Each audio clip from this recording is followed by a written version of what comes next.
Books forever में खुशामदीद। Novel राज जिसकी writer हैं ईशा अफजल, उसकी ये 7वीं एपिसोड है और यकीनन आप लोगों को इंतज़ार होगा इसकी इस 7वीं एपिसोड का। तो आइए जल्दी से स्टार्ट करते हैं इसकी इस एपिसोड को बगैर किसी देर के। रोई की मानित सफ़ेद बर्फ़ के नर्म नाजुक और शफाफ गालों ने आसमान की ऊंचाई से ज़मीन की सतह तक सफ़र तय करते दिलकश मंजर पेश किया। कुराए अर्ज़ पे सफ़ेदी ने डेरा जमाना अपना हक समझा। हवाओं ने सर्दी का तासुर लेकर इधर से उधर भागकर सरगोशियाँ करना ज़रूरी समझा। ज़मीन के उस खित्ते पे चार सू सफ़ेदी ही सफ़ेदी छाने लगी। बर्लिन की सड़कें जादुई मंजर पेश करते हुए यहाँ के मकीनों को अपने शहर में जकड़ने का पूरा मंसूबा तरतीब देने लगी। सर्दी ने शिद्दत पकड़नी शुरू की तो लोग तेज़ी से अपनी अपनी मनाजिल की जानिब भागते दिखाई दिए। गहमा गहमी का समा हो गया।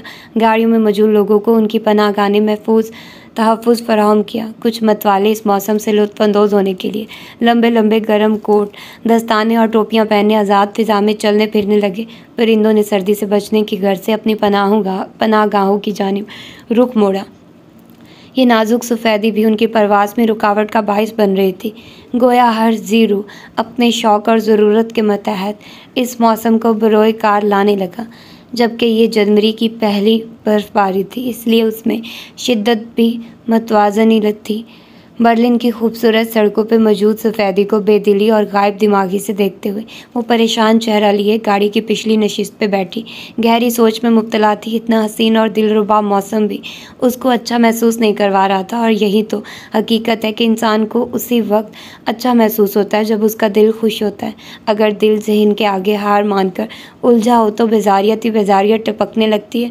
फिर इंसान को कोई मौसम, कोई इंसान, कोई ख्वाब कुछ भी नहीं भाता। उसका दिल भी उस वक्त ज़हन के मतहत ही था जो मुख्तलिफ ज़ावियों से मौसम का तज्ज़िया कर रहा था। मुस्तकबिल के करीब के बारे में आने वाले ख्यालात काफ़ी परेशान कुन मालूम हो रहे थे। वो इन्हीं ख्यालात की दुनिया में भटक रही थी जब एक आवाज़ लहरें बनाते उसके कानों से टकराई। उन लहरों ने दिमाग तक रसाई हासिल की, मगर दिमाग तो हकीकी दुनिया में हाजिर ही नहीं था। सो लहरों को मुस्तरद कर दिया गया। कैसा लगा बर्लिन? गाड़ी की अगली नशिस्त पे मौजूद फिल्म डायरेक्टर तौसीफ़ ने पिछली सीटों पे बराजमान रुदाबा और नूर से इस्तफ़ार किया। रुदाबा ने पुरजोश होकर बर्लिन की तारीफ़ में चंद अल्फाज कहे, मगर नूर होश की दुनिया में होती तो जवाब देती। नूर, तौसीफ़ ने इस बार खसूसी तौर पर उसे मुखातिब किया। शायद अब की बार उन लहरों के जवाब में लहरें ही मिले, मगर कोई जवाब मौसूल न होने पे तौसीफ़ ने गर्दन मोड़कर उसको देखा जो खोई खोई सी मालूम हो रही थी। उसने नूर के चेहरे के सामने अपना दायां हाथ लहराया जिस पे वो बेदिली से उसकी जानिब मतवज्जो हुई। उसका चेहरा सर्दी के बाइस मज़ीद सफ़ेद दिखते उसकी रंगत उभार रहा था। उठी हुई नाक गुलाब के फूल की मानित सुर्खी माइल होकर उसे जाज़बियत बख्श रही थी। सुनहरी बाल रुखसार के इर्द गिर्द पहले उसकी रंगत पे जच रहे थे। बाजुओं को मुतज़ाद सिमत में सीने पर लपेटे वो ठंड से बचने की कोशिश में मसरूफ़ अमल दिख रही थी। लगता है बर्लिन ज़्यादा ही पसंद आ गया। तौसीफ़ ने उसकी महवियत देखकर हंसते हुए कहा। उसने नूर की खामोशी का यही मतलब अक्स किया। कुछ ज़्यादा ही, कदरे बेजारी से जवाब दिया। उसका तो पहले सफ़र का सारा मज़ा ही बर्बाद हो चुका था। भला हो हदीद आलम का जिसने उसका सारा सुकून ख़राब कर दिया था, क्योंकि फ़िलहाल वो सिर्फ अपना पहला गैर मुल्की सफ़र एंजॉय करने का जहन बनाए हुए थी। कम अज़ कम एक दिन तो उसको ये सुकून मिलना चाहिए था, मगर उस मुलाकात ने उसे सिरे-नौ इन्हीं हालात में लाकर पटक दिया जिनसे वो फ़िलहाल फ़रार चाहती थी, मगर भूल बैठी। भला हकीकत से भी फ़रार हासिल किया जा सकता है। उसने सर झटका और फ़ोन का लॉक खोले स्क्रॉलिंग करने लगी, क्योंकि सोशल मीडिया ही वो चीज़ है जो इंसान को हर हकीकी दुनिया से दूर ले जाती है। उस वक्त वो भी इस हकीकी दुनिया से दूर ही जाना चाहती थी। सो राह फ़रार इख्तियार की। पहली बार मुल्क से बाहर आई है ना, इसीलिए ऐसी हालत हो रही है। शायद बर्फ़बारी भी पहली बार ही देखी हो। पास बैठी फिल्म की मरकज़ी हीरोइन रुदाबा ने तंज़ी अंदाज में उसको देखते हुए अपना तबसरा पेश किया, मगर गलत किया। वो ज़खरुफ़ नूर थी। उसे कम अज़ कम उससे तमीज़ से बात करनी चाहिए थी। चंद सेकंड गाड़ी में खामोशी छाई रही। तौसीफ़ ने उन लड़कियों की एक दूसरे से ना बनती देख सर झटका। वो उनके मामले में बोलकर कोई जंग नहीं छेड़ना चाहता था। अगर उसे पहले अंदाज़ा होता कि रुदाबा को नूर की वजह से एहसास कमतरी महसूस होगी तो वो यकीनन अपनी मरकज़ी हीरोइन की खातिर नूर को कास्ट ही ना करता। हाँ बिल्कुल, जैसे तुमने भी पहली बार ही मुल्क से बाहर का सफ़र किया है। नहीं, वो अपने फ़ोन पे उसका सोशल अकाउंट खोलकर उसकी ताज़ा अपलोड की हुई तस्वीर उसको दिखाते ही फातिहाना बोली, #first time out of country, #first time in Berlin. वो अब उसकी तस्वीर के नीचे मौजूद तमाम हैशटैग्स बआवाज़ बुलंद दोहरा रही थी। तौसीफ़ ने बामुश्किल अपनी हंसी रोकी। रुदाबा का चेहरा हद तक के मारे सुर्ख हुआ। क्या तुम मुझे कुछ और हैशटैग बताओगी रुदाबा? वो क्या है ना, मुझे भी अपनी तस्वीर पोस्ट करनी है। रुदाबा पे खासा जोर देते हुए कहा। चुभता हुआ लहजा उस पे मुतज़ाद, चेहरे पे मुस्कुराहट। रुदाबा ने गुस्से से मुंह फेरा, दिल में उसको ढेरों बद्दुआओं से नवाजा। वो उससे ज़्यादा कर भी क्या सकती थी, या शायद कर सकती थी वो भी उस तरह के सांप भी मर जाए और लाठी भी ना टूटे, मगर अभी मुनासिब वक्त ना था। उसने सोच लिया कि वो अपनी फिल्म के हीरो उसामा से इस बदतमीज़ लड़की की शिकायत करेगी। फिर वो दोनों मिलकर उस लड़की के खिलाफ तौसीफ़ को भड़काएंगे। आखिर को वो दोनों अच्छे दोस्त और कॉलीग हैं। वो उसका साथ देगा। वो उसको इग्नोर करते खामोशी से शीशे के पार गिरती बर्फ़ को महवियत से तकने लगी। आई थी मेरा ज़खरुफ नूर का मजाक बनाने, एक जानिब की मुस्कान सजाए नहायत ही धीमी आवाज़ में कहा। दिल अल अलान कह रहा था कि अगर मुझ पे तंज करोगी तो इसका नतीजा भी भुगतोगी, क्योंकि ज़खरुफ माफ़ करने वालों में से नहीं थी। जब तक वो मुकाबिल से हिसाब ना बराबर कर लेती, उसकी रूह बेचैनी रहती थी। टैक्सी मतूबा होटल के बाहर रुकी। ड्राइवर ने गाड़ी से उनका सामान निकाला। तौसीफ़ हमराही में उन दोनों को उनके कमरे का इल्म हुआ। वो दोनों बगैर एक दूसरे की जानिब देखे खामोशी से अपने अपने कमरे में चली गई। तौसीफ़ ने खामोशी से उन्हें देखा। उन दोनों की दोस्ती करवाए बगैर उसका गुजारा नहीं था। उनके पेशे में अगर एक्टर्स की आपस में ना बने तो नुकसान डायरेक्टर को भी उठाना पड़ सकता था, और वो तो इस फिल्म का प्रोड्यूसर भी खुद ही था। उसको यकीनन मुश्किलात का सामना करना था, मगर वो जानता था कि ऐसे मामलात को कैसे हैंडल करते। उसे नींद आने लगी तो वो भी अपने कमरे में आया। थकावट के बायस उन सबको आराम की ज़रूरत थी। वैसे भी शूटिंग 3 रोज़ बाद से शुरू होनी थी। वो फ्रेश होकर आरामदेह कपड़े पहने ड्रेसिंग के सामने आई और हेयर ड्रायर से अपने नम सुनहरी बाल खुश करने लगी। हीटर के बायस कमरे का माहौल बाहर के पुर ठंडक माहौल से ज़्यादा हरारत लिए हुए था, मगर उसे अभी भी शदीद ठंड का सामना था। वो पहली बार इतनी ठंडक वाले माहौल में आई थी। वो जानती थी उसे सर्दियाँ सूट नहीं करती, मगर अब मजबूरी थी। उसने हाई नेक टी शर्ट के ऊपर एक ऊनी स्वेटर पहना, चेहरे पे सीरम लगाया, पाँव पे मॉइस्चराइज़र लगाकर मोज़े पहने, हाथों को भी खुश्की से आज़ाद किया। फिर बेड पे आकर पुश्त से टेक लगाकर बर्क रफ्तारी से कंबल ओढ़ा। उफ़ तौबा, कितनी ठंड है यहाँ। उसे आज कुछ ज़्यादा ही सर्दी लग रही थी, और ये भी हकीकत थी कि उसे सर्दियाँ कुछ ख़ास पसंद नहीं थी। चंद मिनटों तक जिस्म ने कुछ हरारत पकड़ी तो उसका दिमाग सर्दी से निकलकर दूसरी जानिब मगन हुआ। उसने कमरे का जायज़ा लेना शुरू किया। ये कमरा गोल्डन और सफ़ेद रंग का इम्तजाज लिए हुए था। कमरे का फर्नीचर सादा मगर मुनफरिद था। बेड के सामने 2 1 सीटर सोफ़े मौजूद थे। कमरे के अंद वस्त में खूबसूरत शीशे की मेज़ धरी थी। उस पर गोल्डन रंग का एक शो पीस मौजूद था। उसके बेड साइड टेबल में से एक पे टेलीफोन धरा था, जो गालबन होटल वालों से रब्ता रखने के लिए इस्तेमाल होता था। दूसरे साइड टेबल पे एक लैंप मौजूद था। वो मज़ीद जायज़ा ले ही रही थी कि उसके मोबाइल पे बिप हुई। उसने तकिए के पास मौजूद फ़ोन हाथ में लिया, फिर लॉक खोले कर आने वाले नोटिफिकेशन को देखा। मंजिल के करीब पहुंचने पे मेरी तरफ से मुबारकबाद वसूल करो। एक अनजान नंबर से पैगाम वसूल हुआ था, मगर वो शख्स उसके लिए अनजान नहीं था। मंजिल जितनी करीब आ रही है उतनी ही दूर महसूस हो रही है। पैगाम लिखकर उसी नंबर पे भेज दिया। क्या हार मान जाओगी? फ़ौरन जवाब मौसूल हुआ। शायद उसे यकीन था कि उसे फ़ौरी जवाब मिलेगा। क्या अब भी तुम्हें यह लगता है कि मैं हार मानने के लिए यहाँ आई हूँ? नाराज़ी भरा जवाब था जो बटन दबाते दूसरी जानिब भेज दिया गया। पैगाम मौसूल हुआ तो उस वजूद के चेहरे पे लम्हे को मुस्कुराहट दर आई। देखते हैं, लापरवाही भरा जवाब था। नूर को गुस्सा आया, मगर वो उसको मज़ीद कुछ भी कहने का इरादा नहीं रखती थी, इसलिए उसकी चैट बंद की। उसे आयशा को भी अपनी खैरियत से आगाह करना था, इसलिए उस इंसान को दिमाग की तकसी से धुंधला करते उसने आयशा को कॉल मिलाई। कैसी है मेरी नूर? उसके कुछ बोलने से कबल ही आयशा ने पूछा। लहजे से परेशानी झलक रही थी। मैं बिल्कुल ठीक हूँ मामा। सफ़र कैसा रहा? कोई मसला तो नहीं हुआ? मैंने सफ़र बहुत इंजॉय किया, वो पुरमसरत बोली। मेरी याद तो नहीं आ रही? आयशा शरारत से भरपूर लहजे में गोया हुई। तौबा तौबा, बदेस में देसी माओ को कौन याद रखता है? माँ से मोहब्बत भरी शरारत की। शर्म करो नूर, वो उसको मसनूही छिड़कते हुए बोली। अच्छा मेरी माँ, आप बताइए, बेटी की जुदाई में मशहूर की माओ की तरह वावेला तो नहीं किया?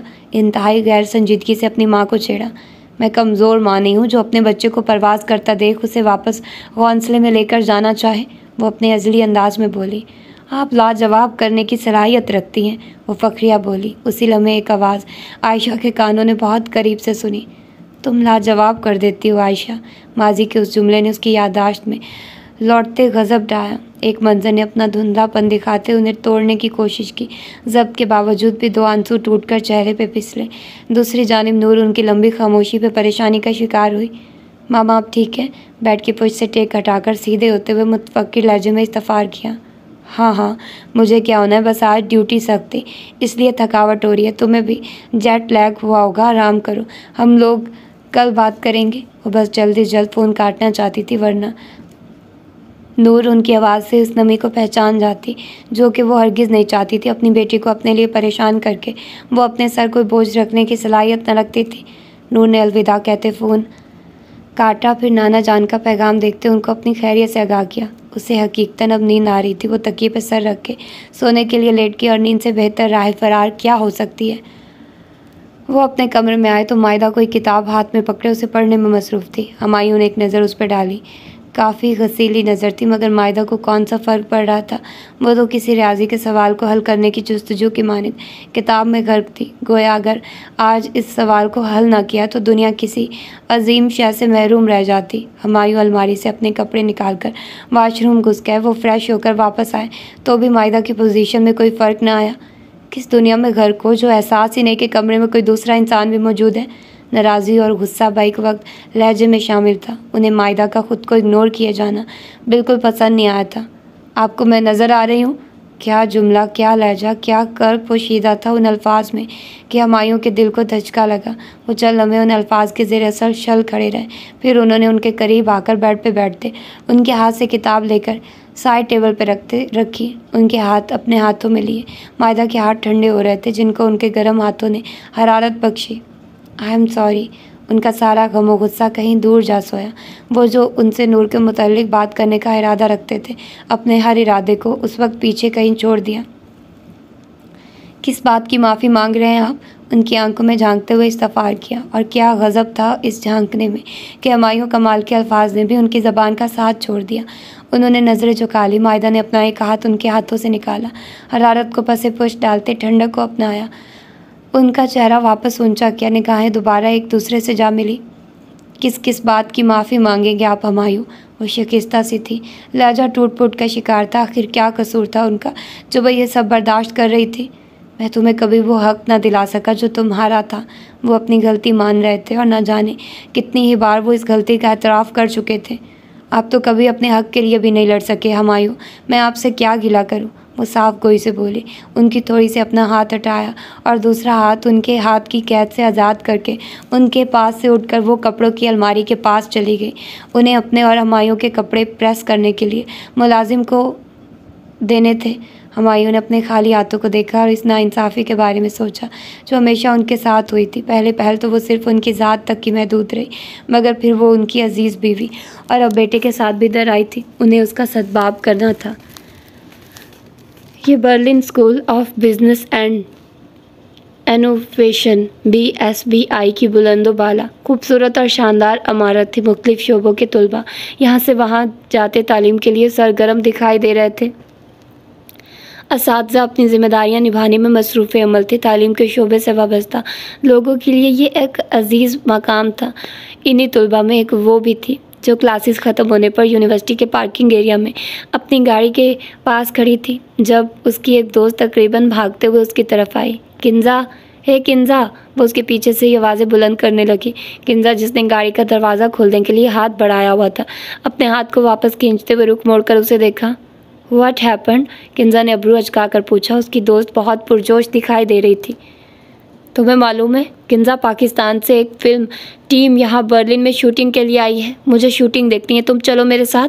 वो अंग्रेज़ी ज़बान में मुखातिब थी। मालूम होता था कि वो गैर मुल्की थी जो पढ़ाई के सिलसिले में बर्लिन आई थी। और तुम्हें ये सब किसने बताया? किंजा ने उसकी मालूमात का ज़रिया मालूम करना चाहा, क्योंकि पहले भी वो 1-2 बार यहाँ के लोगों के हाथों बेवकूफ़ बन चुकी थी और वो कम अज़ कम उसकी किसी बेवकूफ़ी का हिस्सा नहीं बन सकती थी। वो मेरी एक पाकिस्तानी दोस्त है, वो बता रही थी। वो अपनी किसी पाकिस्तानी दोस्त का हवाला देते हुए बोली। और किंजा जानती थी कि उसकी ये दोस्त पाकिस्तानियों से शदीद ऑब्सेस है। वो ज़रूर उनकी फ़िल्म की शूटिंग भी देखना चाहेगी। Are you sure? देख लेना कहीं ये भी मजाक ना हो, किंजा ने एहतियातन पूछा। नहीं किंजा, ये पक्की खबर है, मैंने गूगल पे भी चेक किया है। वो पूरी तैयारी से ही उसके पास आई थी। किंजा हंसी। Only for you. किंजा ने उसके गाल खींचते हुए साह जाने की हामी भरी। सोफिया के गाल भरे भरे और गोल मटोल होने के बाद वो बहुत क्यूट दिखती थी और किंजा हमेशा प्यार से उसके गाल खींचा करती थी। Thank you Kinza, you are the best. वो मोहब्बत से उसके गले लगी। एंड यू आर क्यूट, वो उसकी तारीफ़ करते हुए बोली। फिर उसको बाय बोलकर गाड़ी में बैठकर अपनी राह को चल पड़ी। आज वीकेंड था जिसके बायस वो घर पे ही मौजूद था। स्विमिंग से फारिग होकर उसने अपने लिए नाश्ता बनाया। डाइनिंग टेबल की सरबराही कुर्सी पर बैठकर हमेशा की तरह तनहा नाश्ता किया। फिर कुछ देर टीवी पे मॉर्निंग शो देखा, कुछ ज़रूरी काम निपटाए। साफ जाहिर हो रहा था जैसे वो वक्त गुजारी कर रहा। क्लॉक पे वक्त देखा, 12 का हिंसा अबूर हो चुका था। उसने एक नंबर पे कॉल मिलाई मगर कोई जवाब न मिला। उसने दोबारा कॉल मिलाई मगर फिर राब्ता बहाल न हो सका। बेवकूफ़, चेहरे पे बेजारी सजाए। फ़ोन ना उठाने वाले को अपने पसंदीदा लक़ब से नवाजा।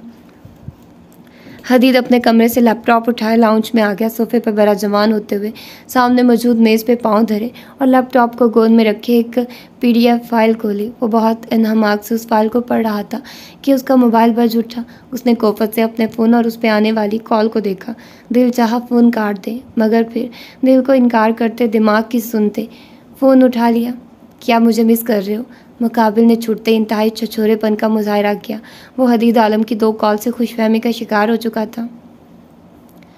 खुदा ऐसा दिन न लाए, हदीद ने बर्जस्तगी से जवाब दिया। जाओ, मैं फ़ोन काट रहा हूँ, तुम्हें मेरी कदर ही नहीं है, मुकाबिल ने नाराज़ी से कहा। वो यकीनन खफा हो चुका था। यह खफा होने की अदाकारी कर रहा था। हदीद ने उसकी बात को सरासर इग्नोर करते अपना सवाल दागा।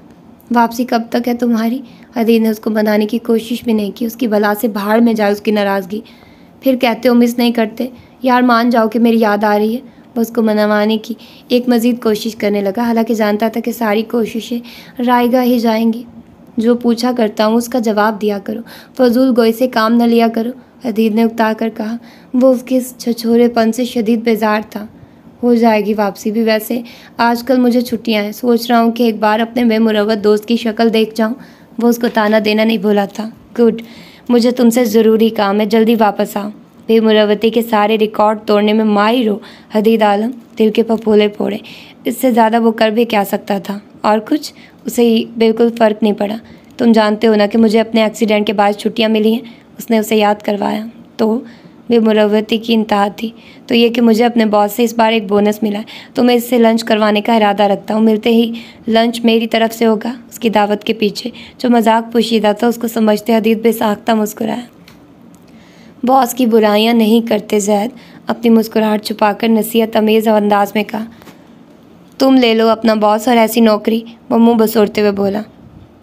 मैं खुद बॉस हूँ, किसी के मतहत काम करना मुझे गवारा नहीं। तुम्हें ही मुबारक हो तुम्हारा बॉस, वो अपना म्यार जताते हुए बोला।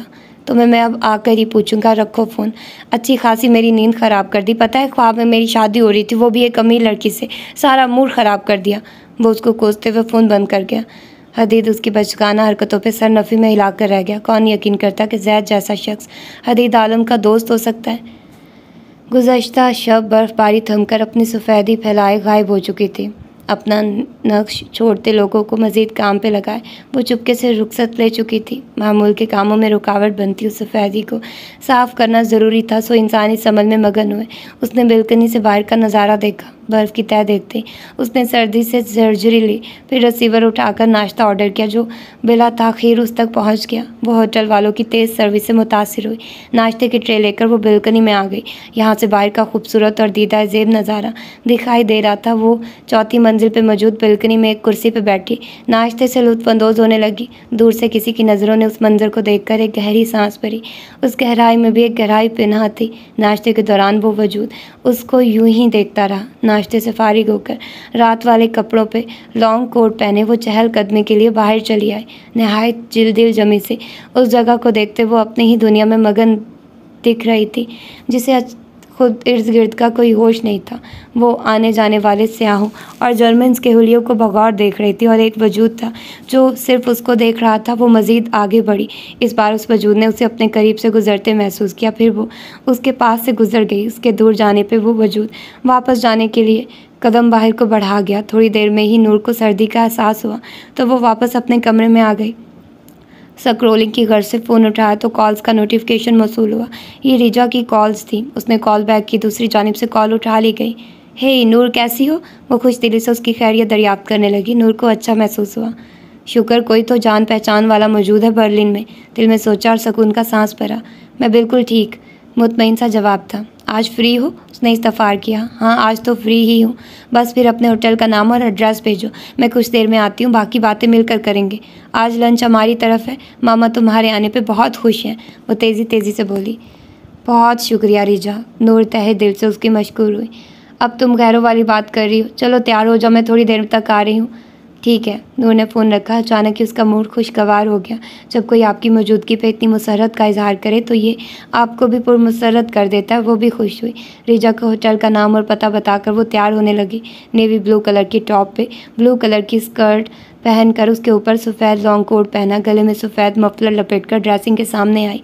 बुरहान के दिए सफ़ेद टॉप्स कानों में पहने, रोलर से सुनहरी बालों को चंद खम दिए, चेहरे पे मॉइस्चराइज़र लगाने के बाद कंसीलर लगा दी, हल्के गुलाबी रंग का टिंट लबों पे लगाया और गालों पे हाइलाइटर का टच दिया।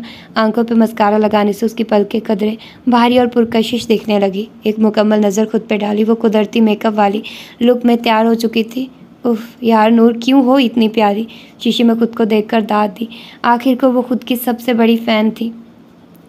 वो बेड पे बैठकर शूज़ पहनने लगी जब दोबारा रिजा की कॉल आई। गालबन वो होटल पहुंच चुकी थी। उसने कॉल उठाई। मैं होटल पहुंच चुकी हूँ, वेटिंग एरिया में खड़ी हूँ, तुम वहीं आ जाओ। उसने अपने आने की इत्तला दी। अभी आई। अपना फ़ोन लॉन्ग कोट की जेब में डालकर वो कमरा लॉक करके बाहर आ गई। रिजा ने उसको आते देखा तो यकटिक देखती रही। नूर ने आगे बढ़कर उसे गले लगाया। तुम हकीकत में ज़्यादा प्यारी हो चुकी हो नूर। रिजा ने मुस्कुराकर उसके चेहरे की तरफ देखते हुए खुले दिल से तारीफ़ की। और तुम पहले से ज़्यादा क्यूट। नूर ने मुस्कुराकर उसके बाएं गाल में पड़ते डिम्पल की तरफ इशारा करते हुए कहा। हाँ, ये सर्जरी करवाई है, दरअसल मुझे डिम्पल्स बहुत पसंद है। रिजा ने चिमते हुए वजाहत दी। सूट कर रहे हैं तुम पे। उसे कोई मसला नहीं था, वो जो मर्ज़ी करवाती, इसलिए अच्छे से तारीफ़ की। मालूम है, वो हंसकर बोली। नूर भी जवाबन मुस्कुराई, गोया कोई है जो नूर की तरह खुद से मुतासिर है। तुम्हारी पढ़ाई कैसी जा रही है? होटल से बाहर की तरफ बढ़ते नूर ने रिजा से उसकी पढ़ाई के मुतालिक पूछा। ऐसे मौके पे बात शुरू करने के लिए इससे बेहतर कोई जुमला हो भी नहीं सकता था। बाबा ने बिज़नेस पढ़ने डाल दिया, सोचो मेरे जैसी लड़की का क्या हशर होता होगा। वो मुँह बसोरे कहने लगी। साफ अंदाज़ा लगाया जा सकता था कि उसे बिज़नेस पढ़ने में कोई दिलचस्पी नहीं है। बिज़नेस वूमेन बनना बहुत बड़ी कामयाबी है रिजा, ना शुक्री मत बनो। नूर ने उसको टोका। तुम अच्छी रह गई हो नूर, जिस चीज़ का दिल चाहा वहीं कर रही हो। मेरे बाबा की तरह कोई रोक टोक नहीं करता, सुकून से ज़िंदगी जी रही हो। वो अपने बाबा के फ़ैसले से सख्त खफा थी और ये तो कोई नूर से पूछता कि वो तो इस बात को तरस रही थी कि काश आज उसके भी बाबा हयात होते और वो उससे पहले कहते कि मैं चाहता हूँ कि मेरी ज़ुखरुफ ये बने, और वो कहती आदम महमूद। ये ज़ुखरुफ नूर की जान भी कुर्बान, मगर वो सिर्फ सोच ही सकती थी, अमल दरामद करने को कोई वजह बाकी ना थी। क्या थी ये ज़िंदगी? एक तरफ कोई उस नेमत से बेजार था तो दूसरी तरफ कोई उसकी तलब में कोशा था। सुकून तो नसीब का हिस्सा है रिजा, किसी को सब पाकर भी सुकून नहीं मिलता, किसी को सब खोकर भी सुकून मिल जाता है। वो अपने ही ख्यालों में मगन बोली। काफ़ी फ़लसफ़ियाना सोच है तुम्हारी। वो उसकी बात से मुतासिर हुई। तो तुम्हें क्या लगा टिकटॉकर्स बेवकूफ़ होते हैं? उसने मजाकन कहा। और ये तो कोई हदीद आलम से पूछता कि क्या टिकटॉकर्स बेवकूफ़ नहीं होते। वो दोनों होटल से दूर होती गई और होटल की फ़िज़ा उनकी आवाज़ की लहरों को सुनने में नाकाम होती गई। तो ये थी इसकी आज की एपिसोड। मिलते हैं इसकी अगली एपिसोड में। आई नो मैं आप लोगों को शॉर्ट दे रही हूँ, एक्चुअली मेरा साथ में प्रोग्राम है, आप लोगों को शॉर्ट नावल्स भी दे दिया करूँ साथ साथ में, तो आप लोग वो भी अच्छे से सुना कीजिए। और प्लीज़ मैं आप लोगों को यही कह रही हूँ कि साथ साथ इस नावल को सुना कीजिए, ठीक है? तो अपना ढेर सारा ख्याल रखिएगा। मिलते हैं इसकी अगली एपिसोड में। अल्लाह हाफिज़।